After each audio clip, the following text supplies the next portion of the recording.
Talo falava Samoa se ua tunu pele i le o lotom lo wanganga. O mai o ton nei nge yaso. Sorry. Mi oko maru loa. Ia. E fa maru lua ko lava tore whakamanga vasori. Ko a kusa le fa ko al wako al fali. Ka ele. Ai. Ko e sui mai mo ofuia. Le fo ko e saura sau ngi ko e alu fo i le fai unga wenga nge yaso. E tai tonu le mafau o lo o tau fai tu se tātou le alofa ma le ngai lei o le atua i langa puipuinga malona alofa fai pe e tātou ia uo mai mai o e masani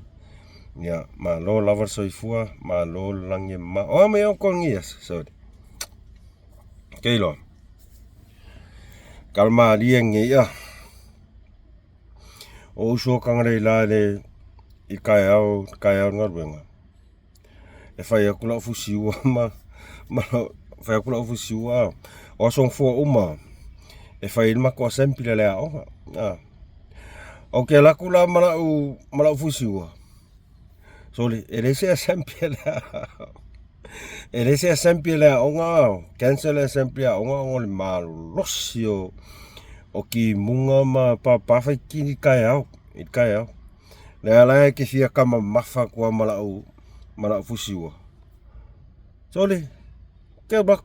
le ma se si nga umole le hole fai e mako sempre ya oficina kuno le se o faxo le se sempre mai le se sempre le ngar kau faxo nga ko punga ko kwa vale saula ko fale o lo fale le mai mele o pe ma se fulima minke ko kuia como mo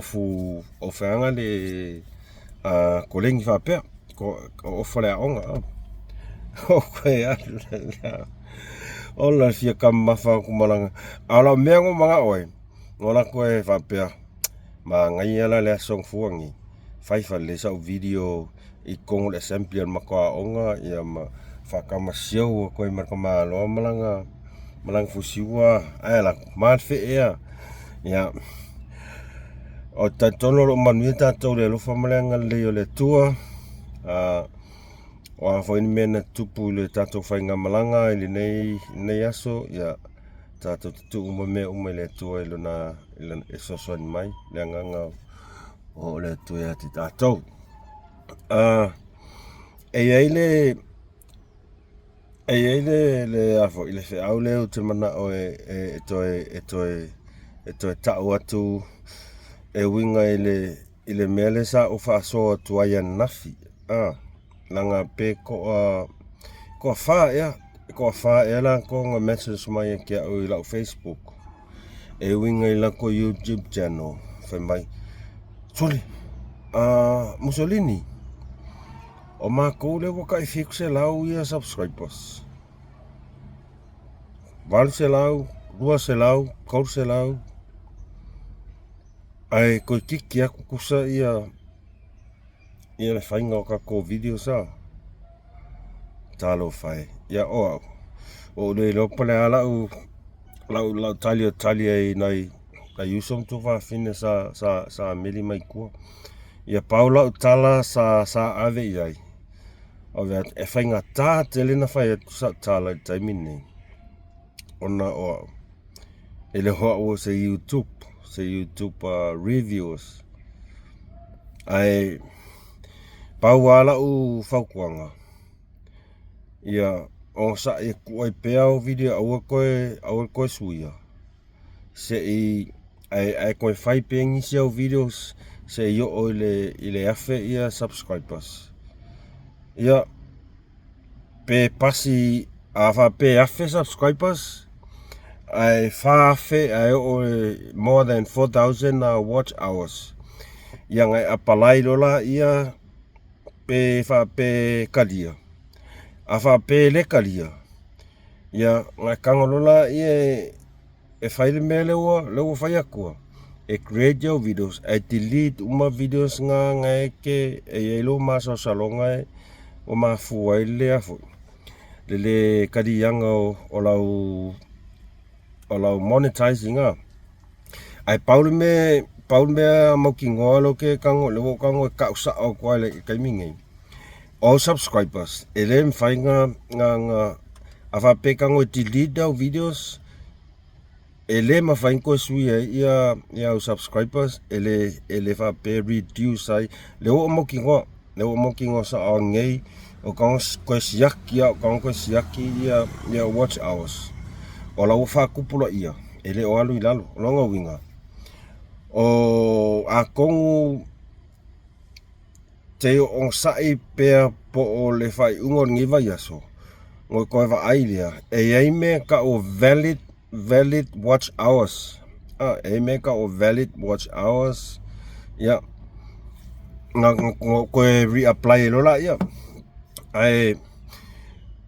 ele o que leva coisa kali I ko kam fainga in menga ko fai mai ngala ko kikia le ngala o le afe ia subscribers ai le hiwa avele le fe aulenga va ko ngafi ma me o fa polinga o ko ya o que le fai ko se fe awa ngafi fa poli o ko paula o me sa o kam fai e longo o ko male lo ko ma inga ia awangi ko o le menga o ai ai afa pe e lava ko ngo sai ku ai pe o la wa fa kuanga ku ai pe ko videos nga awale ko fai ngi se video se kele ke o ma encourage ia subscribers e o lo subscribers ile afi ma watch hours ya avel apalai lo le monetizing asau e kalia ya ia le ri ai asau ele kadia ia ele ai la se me por paula me mo kingole o kango ka wako ele se me ke pole ai all watch hours like okay all subscribers okay paul me kango lo remove uma ia videos ngai ke loa ngai nga fa ale ko ngoi ia la channel esse ne fa inkar me so mo ia la kala son pat awole songa mafalo ma fa just enjoy it fa au mea fia vanga le pe ke le angoi power mea o le pu o la video sa ku ilunga ya nga ku wala yo viewers po pe fia views up to them e ko pu la ko ai o la u kalinga ke longa ngal paunga se kali malama mau ki ngoia ke au o ke wa kua inga yusom ko fa fiinga meri mai I kua I la o messenger so Facebook e winga la ko kam fainga kalo fai ia o ke langonga fo ile le meanga ngai ke o ia ke langonga fo nga or kaimia nga sau ile le reply mai le YouTube ele accept o monetize o esa pe o kalesi ai pat ala fo kuanga malenga maulalo ya e pule lava o lau feeling but ya I will give up ya kaimi e kera ngai le Somali o le afu da le Somali o le afu apa u le afu la ya kala fa pika my sweat is sweet when something is achievable when you achieve something Somali ume faronga so awala ke fa vai al meanga o koe fai ko sa o la video ngai kaimi I ngai som ko fa finga sa popole vanga le fai mai soli le la mai maukinga ngai o le lo pala la kali fai ai pa wala kaling fai wala fai mai ngai fixe lau subscribers fa oi kalo fai ya paula fa marusi awange tili tinga se video kaminge ai amu iala oko kaulonga sui se ala va ai koke andu ai su se si se lau o subscribers awal ko fayan belang o faya ku pe videos ya ngasa faya peol mesa o faya ai Afa pe fiku se lau subscribers pe ongo se lau subscribers gaming ai my videos nga sa e whaonganga mai isi mea mai isi kanga contents mai isi kanga ka. Amu ia la oko o ngai ke leila vangoa e koe kango ilo oe e create this video original videos on your own. E su e ngisi subscribers pe ko se lau fasa lau ngai koe au. Mea ngawhang sorry. O au. Ua over male afe se lau ia subscribers. Au over male 5 afe ia watch hours. I saw the review. Ele unacceptable la. It's unacceptable. Ia ngā maila i o reason ngā e whamkala mai ia. Ele sa o ia ia e puleari YouTube ia. Ai orke le i leo ngā e kia au. Leo kango e whaasoa kuia o kou. Inga ia auongi koko e whai ele le same mistake le ngā. O kere i manga o koe karangoa e mka upulea. But o alo whai ngā iuso mai ko whawhinga ngā meri mai e kia. Whai mai Mussolini. E whawhiala mā kou leo o. Mai o ere o hau se pule o le YouTube. Paula o whaukuanga leo a waku sa o ar gaming e. A whapeo fiku se lau au subscribers. Aua nge whaia se ngai inga skasi iau videos ngau e gaming e aua. Ai sui role ala wa e alu el whainga o videos. Aua nge koe follow ele mesa e whaia mua mai peon bengo whaia. Sui role ala wa e su e ingisi subscribers se kolu se lau. A kongu ai o aku le kolu se lau nga e qualify e oe. Au. All the way ai le qualify langa e peia e iwas fu pasengi o lau jano o videos ngo kango whai mai isi mea. Ia, whawkai ua mai ko sirim kofi ngalo a kongo e wakoi fo se e vai ele i maua sa kupea le ele i maua sa kupe ai o le o onga ka uo mau e kia au le ele melenga kupu ia le ala o kango le o vai aku afa pe ongo se lau pe 5 se lau au subscribers gaming e my videos nga maua mai i mea ia mea kango kopi mai isi mea pe ola o mesa fai o lau whakuanga au ka pe videos nga ku oi pea ai a maka longa whaingi si au videos original videos e su e se au 5 se lau subscribers a kongu e o aku kaiminga bo e qualified ia ngam ia rolai o ko la va mau o ia ko fa mangianga ai o ke pea u le ka mfai kwa pat ele o se awala e fa vai ka ko i don't give up never give up o ke fa vai I miss ya la ko ka ko ia usum ko va finge lo ka ko inkalesi le YouTube pa ia au ka ko e fa vai ka ko fa malusi pe ai e pulea oi ai loa wa o ke mol maua uia mai yang wali ya apelida kausanga ngi ole alu lunga le vave ole ia fa pea uia le ia fa pea ia ora seki au fa pea au ku ya ola plan o yungi o ku wa ole ile afe ia subscribers but lele yo ya yungi au pasi male afe but ese sele walang sa o fai fa pea ia sa ia e nga e o onga me uma paul me lo que le pole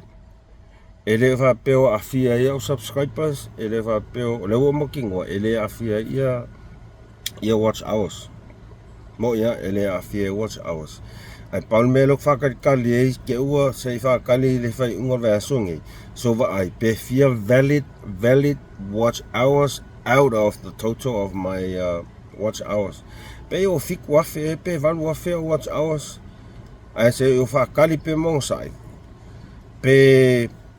fa pe o plus falaile pola sa o versungi so va ai le in an analytic pe yai se meanga why valid watching hours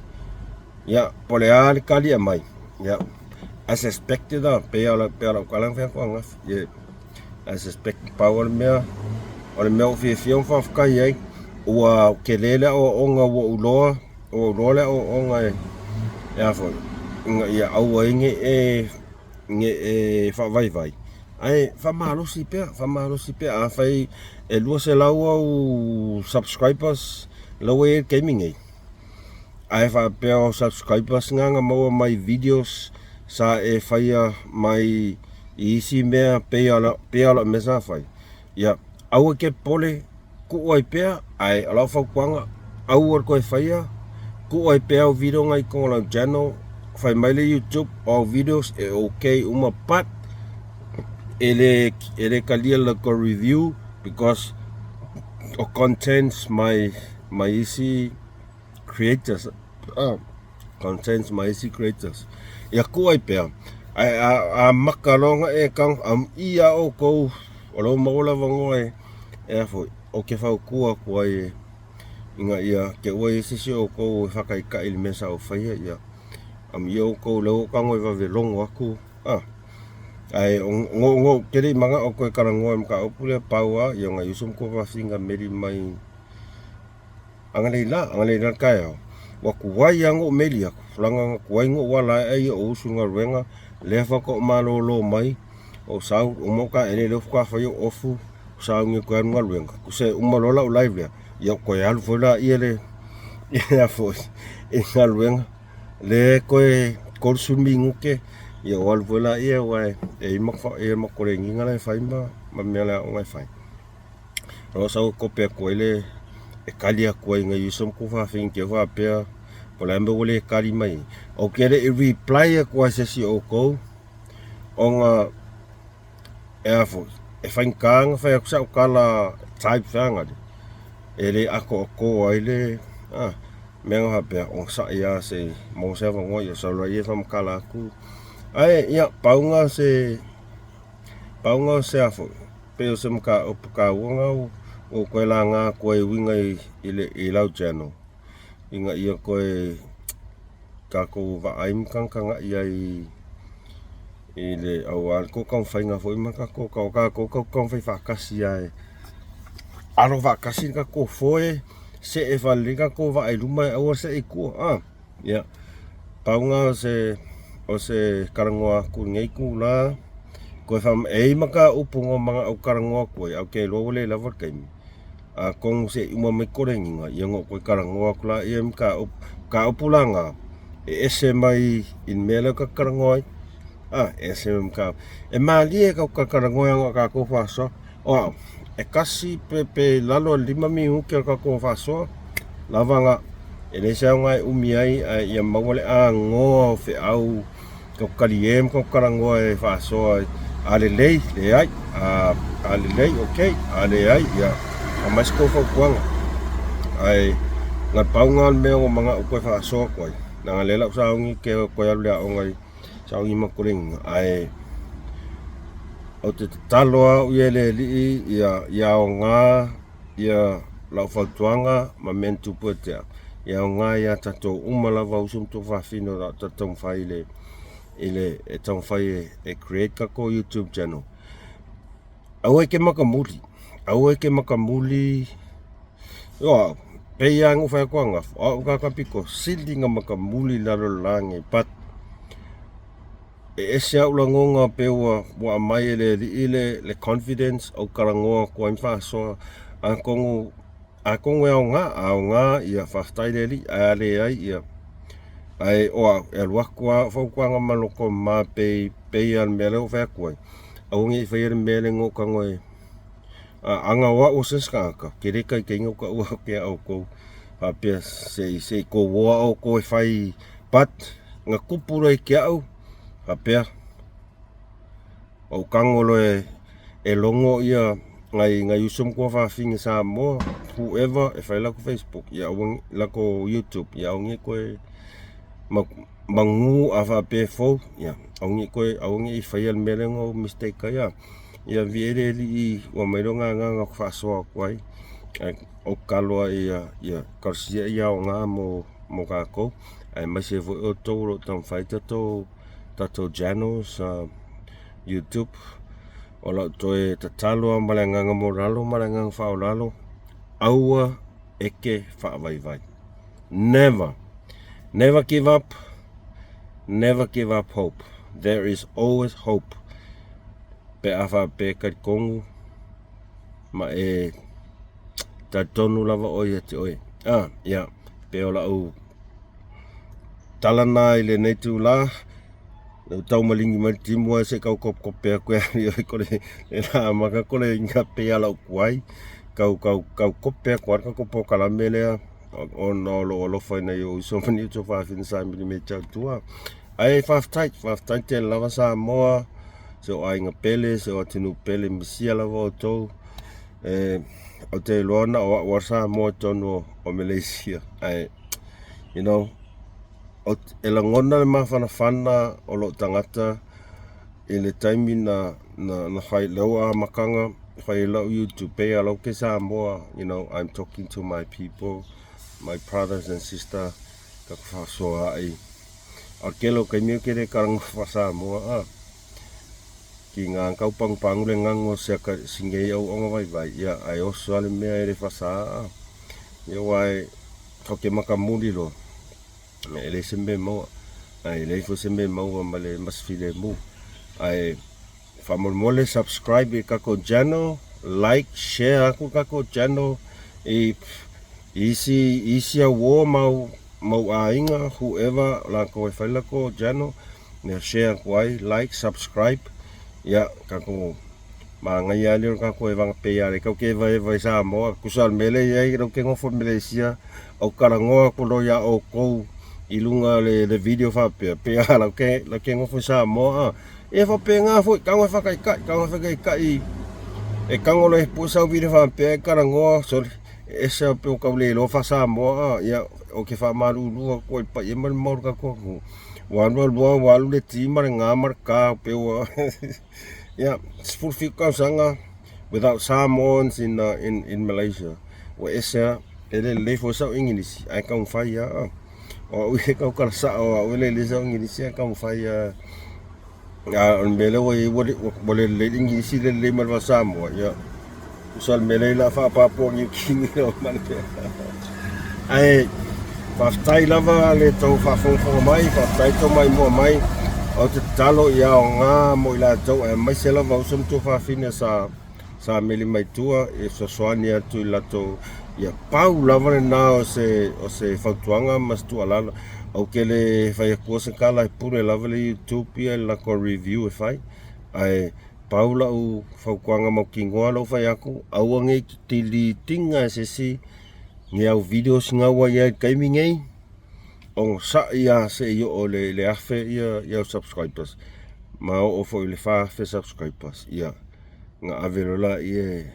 ai paule mea leo kong whafkai ai. Ia koe suila la ai whai ko videos ma ko content sa. Ia,